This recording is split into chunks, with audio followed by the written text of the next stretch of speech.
కాబట్టి జగన్ 2-0 అంటున్నాడు కదా, నిజానికి మళ్ళీ గెలిచిన తర్వాత 2-0 వేరు.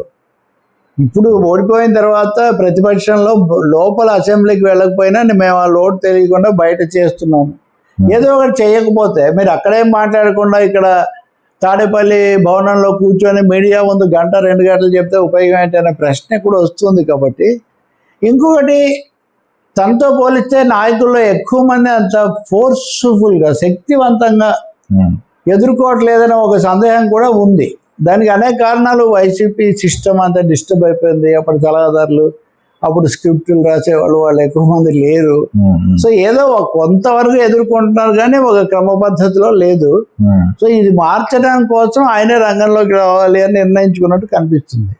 ఇంకా రెండోది, నేను ఇంకో చోట కూడా చెప్పాను, కేసులు వీటన్నిటిలో కొద్దిగా గొప్ప ఉపశమనం రావటము, హైకోర్టు కూడా పోలీసులకు అక్షింతలు వేయటము, సుప్రీంకోర్టు దాకా కూడా రావటము.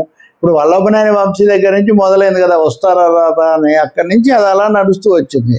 పేరుని నాని అరెస్ట్ చేస్తారంటే అదే వల్ల, కాకినాడ సీజ్ ది షిప్ అంటే అదే వల్ల, ఇప్పుడు మిథున్ రెడ్డి వీళ్ళందరూ విడుదలయ్యారు.